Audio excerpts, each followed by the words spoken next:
Hi everybody, it's AJ speaking. This is a quick review of Microsoft's latest financials.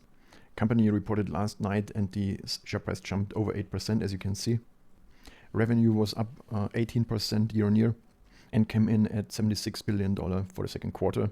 I'd like to point out that Microsoft now grew for 8 straight quarters at double digits. So double digit means at least 10%, and you can see this started in Q3 2023 and in each subsequent quarter it grew more than 10%. And Q2 2025 was the strongest quarter in terms of year-on-year growth since 4Q 2023.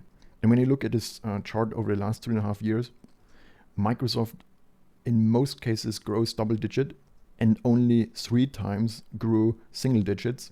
And if it grew single digits, it was more towards the higher end of single digits, 7-8%.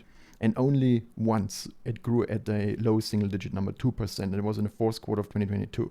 So incredible growth given the scale of this business. Let's move to gross profit.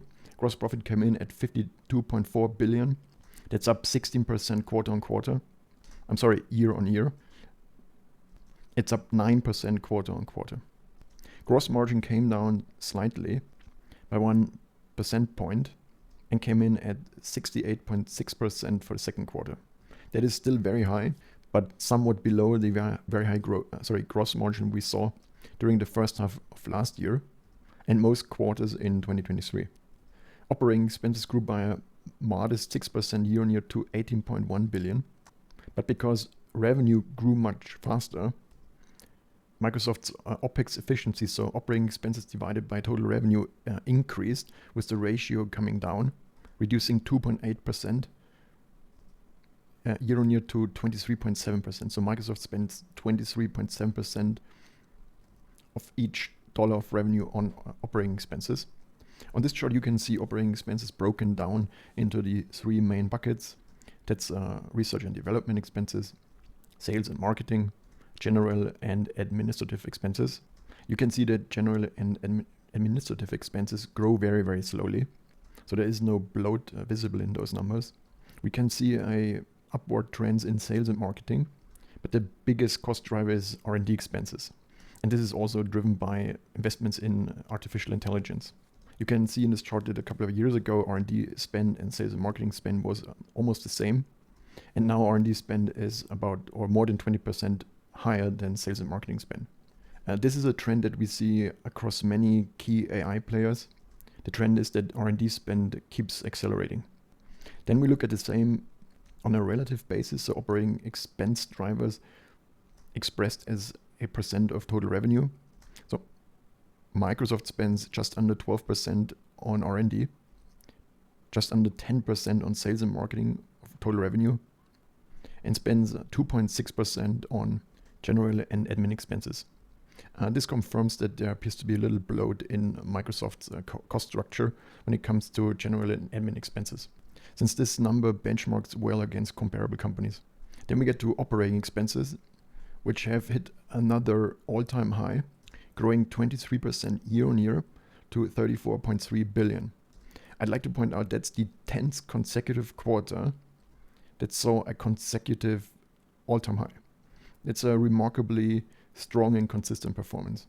This speaks to the robustness of Microsoft's business model, which is based on a very broad product footprint that applies to a broad and heterogeneous customer base and is globally diversified. So basically everything you want in a business. Operating margin improved 1.8 percentage points year on year to 44.9%. This is very, very strong. Net income obviously also at a new all-time high at 27.2 billion, up 24% year on year.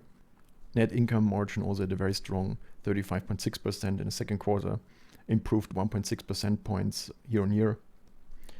Operating cash flow at a truly eye-watering 42.6 billion in a single quarter is truly amazing. No company ever has generated this much cash flow in nominal terms. I mean, it's possible that some centuries ago, maybe there was a company in real terms generated more cash flow, but I doubt it because the global economy was so much smaller in population. So I feel fairly comfortable in saying that this is probably the most operating cash flow any company has ever generated. Absolutely crazy number. So that number was up 15%. And this explains some very important things we get to in a second. But first, let's look at capital expenditures. So this number includes all the AI infrastructure spend. And you can see it came in at an all-time high at 17.1 billion. This is almost exactly as much as Meta spent 17.0 billion. This capex is up 23%. Meta's was up 101%. So now these two giants spend at the same level. And both companies' guidance suggests that they will spend in the second half of this year more than what they did in the first half. On this chart, you see free cash flow. So this is operating cash flow less capital expenditures. And because of this enormous operating cash flow, and despite this all-time high capex, capital expenditures, Microsoft still brought in an all-time high quarterly free cash flow. It's truly amazing. So anyone who tells you that Microsoft couldn't materially increase their AI investment has absolutely no clue about Microsoft's numbers. And this becomes even clearer when we look at the next slide. Despite the all-time high capex spend, Microsoft still returned almost 11 billion in capital. However, that capital return is down 54% year on year, but that is a comparison on a very high prior year comp base. Because in that quarter last year, second quarter, Microsoft returned an all-time high, almost 24 billion. So keep that in mind. So when you look at that trend, the second quarter of this year, 2025, was still quite strong at 11 billion. Now, this chart then brings everything together. We can see a quite significant increase in cash balance. Cash balance is up 25% year on year and 19% quarter on quarter, despite, I repeat, all-time high capex spend, quite significant capital return. Cash balance increases sequentially almost 20%. So there are absolutely no ifs or buts about it. Microsoft still has ample capacity to increase AI spend if they wanted to. Because what's the alternative? Do even bigger share buybacks, number one, do some M&A, or buy some AI infrastructure that you surely will need? I think the answer is obvious. And that's why I feel quite confident in predicting that Microsoft will continue to increase their capex. There's one last thing we need to discuss, because you can cheat in your cash balance if you raise debt.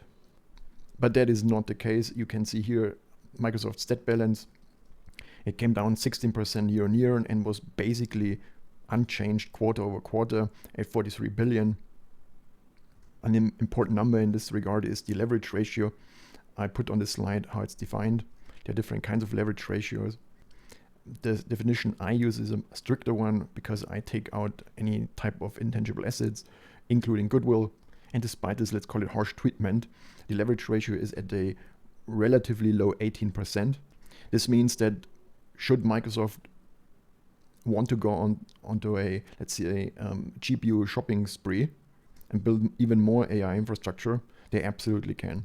They could easily raise 10 or 20 billion, should there be a need. I hope this was helpful in providing some financial context. I see on X and other places constantly floating around, in my view, poorly thought through opinions on AI infrastructure spend, especially in relation to NVIDIA. To me, it's clear that these people do not look at the numbers. Thanks for listening. See you in the next one. Bye.